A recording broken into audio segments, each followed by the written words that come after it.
Luckily, today is Dharmarajan's turn to do the talk.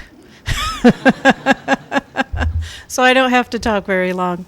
But I wanted to say hello to everyone again and just let you know how happy we are to be back. And we had 32 hours on the way home transport, but it went actually quite well. Somehow with the layovers and everything, we just got some sleep on the plane and then a break at the airport and more sleep on the plane. It actually wasn't a terrible way to go. So, but we're very exhausted right now. We can barely sit up really and say anything, as you might be able to tell. But I did want to make a comment. I love the Gita quote that is in our reading today, where Krishna is saying, "O Arjuna, be thou a yogi." And I was thinking, what picture comes to mind when you think of Krishna saying, "Be thou a yogi"? Usually people will say, "Oh, well, of course, you see the yogi and he's sitting and he's, in a cave or someplace very much yogi-like." And the answer is, look around you. This is what yogis look like. And all of us are yogis here. If we're practicing Kriya Yoga, we're all yogis. I love what Dharmarajan just said, stop and do Kriya Yoga. We should have a sticker that we just put everywhere we can look. Stop and do Kriya Yoga. Because really it is the answer. Lahiri Mahashaya would say, the answer to everything is Kriya Yoga. And I remember early in my years, I didn't understand that. I thought, what? It can't be. But the longer you meditate, the more you see the truth in that. And the more you see that everything that is outer, that is disturbing, is just solved within with a peaceful meditation of some sort. And so the whole stop and do Kriya Yoga, plant that in your mind. Because any time we find ourselves upset, stop and do Kriya Yoga. And sometimes it's hard to stop because we're already in too much of a rajasic mode, or we're upset. The waves of emotion live in the heart.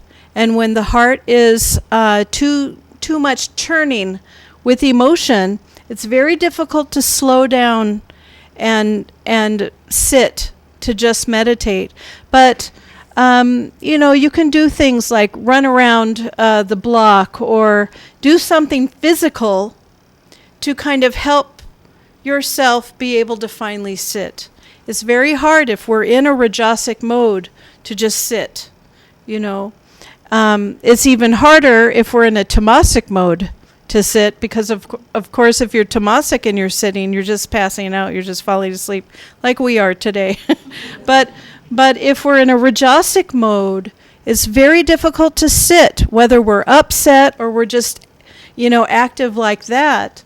And so you need to do something physical to get yourself to a sattvic mode, to a sattvic place that then allows you to sit. And so we might be running around saying, I should be meditating, I'm not meditating like I should. But you just have to take that step further to relax yourself by doing something physical so you can transition into that sattvic mood. I should call it a sattvic mood.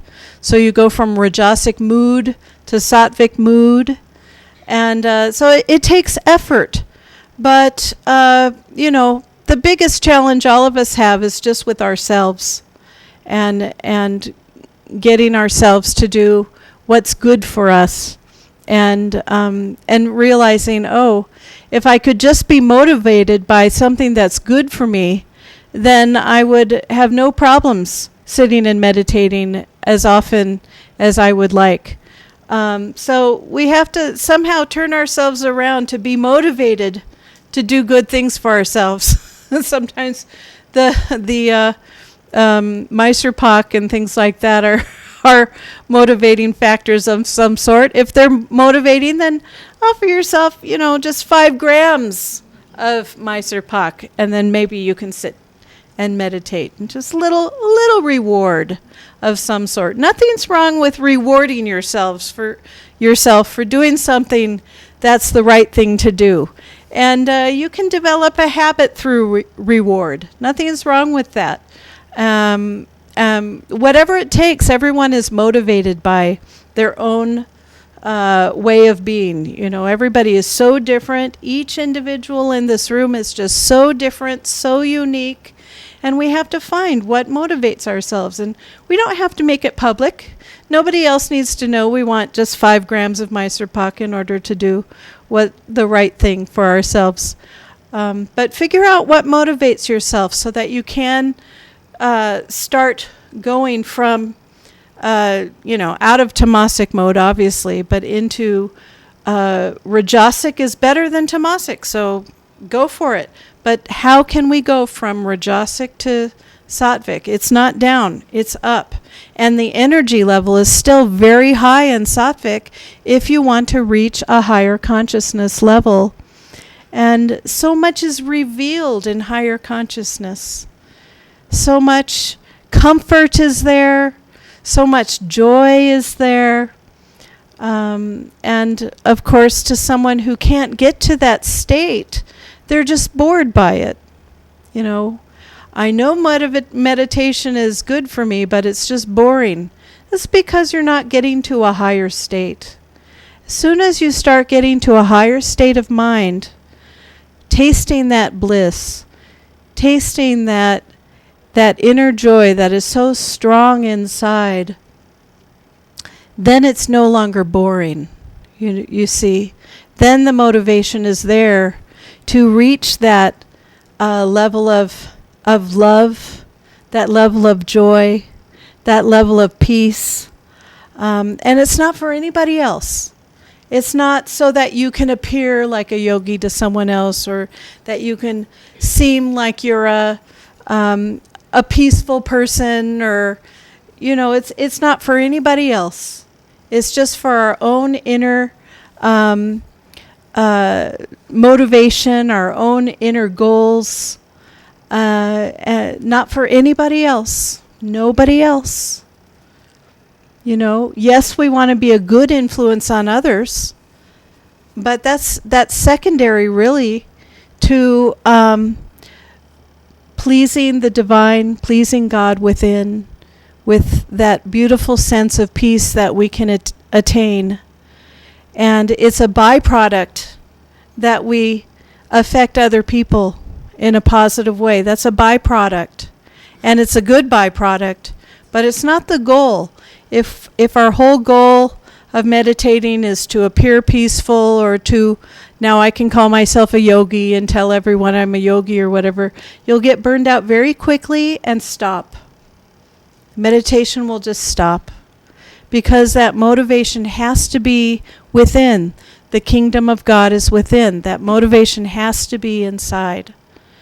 And that way, that prevents us from getting burned out, when we can truly know that a deep, peaceful meditation is what will revive us the most when we're in a burned out state, or when we're encountering a roadblock in our life. That going within, that tuning into the sattvic, the high energy, the higher consciousness, and then we can just feel the divine in our heart so strongly, and there's so much guidance there.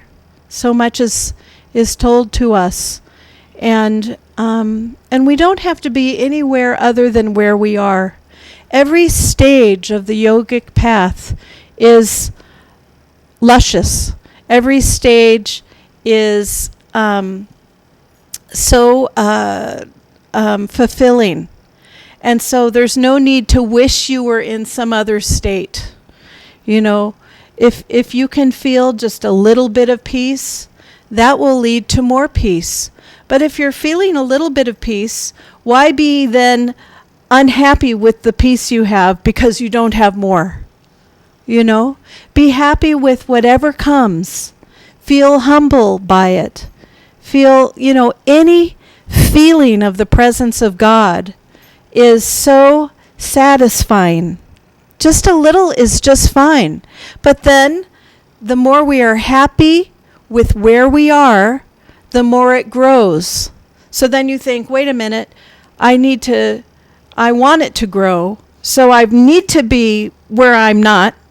I have to be better than what I'm doing. But that gives you the opposite results of if you are okay with where you are right now. I'm okay with the amount of peace I have, because every small amount of peace will lead to more on its own. You don't have to wish for more. You don't have to imagine more. Imagination is the enemy of true peace. The good part of imagination is if it helps us reach a state of feeling God more, but it's very rare that imagination gets us there. It's the experience that gets us there. And you can't reach God on imagination at all. And there's no sense of just imagining things are better than they are. There's no need to. Again, just a little bit of peace takes you inside to get more peace. So stop, do Kriya, feel whatever level of peace is there, and just learn to be content and happy with the amount of peace you're feeling. And that contentment will help you dig deeper and get more contentment and more happiness and more of that peace that comes within. Swamiji was wonderful at helping people have self-acceptance. And that's what everybody needs, is just some self-acceptance to be okay exactly where we are, and to not wish we were somebody else, or they have a better life than we have, or or I'm better than you are. None of that. It's just all, we're here.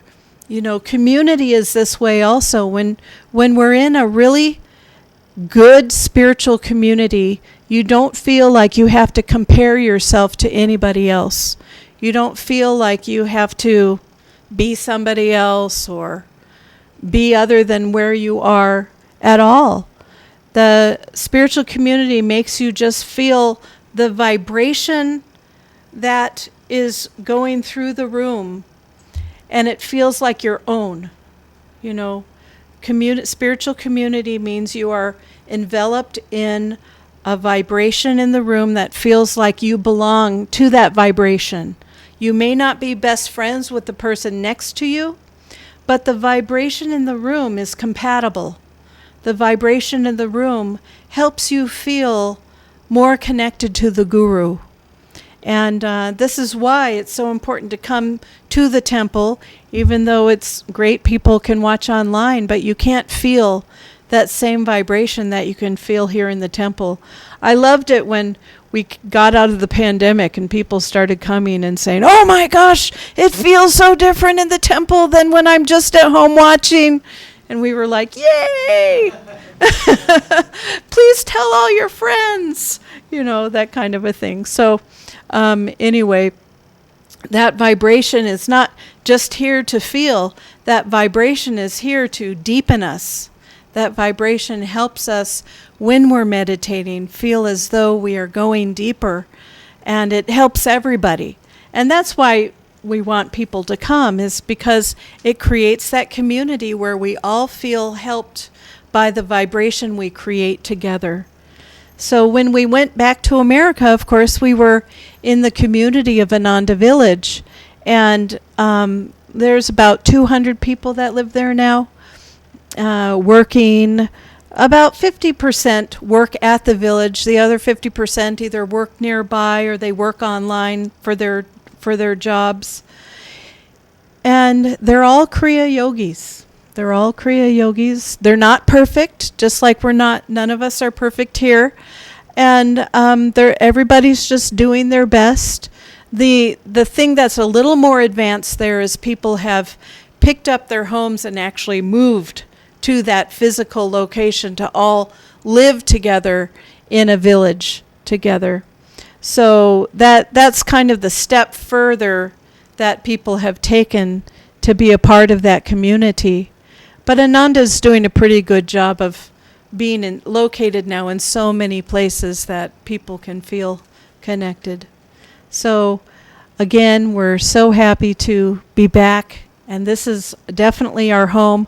We felt like our trip was perfect. Sometimes with a trip you feel it's too long or too short, and it turned out to just be perfect. I didn't feel like it needed to be longer than it was, and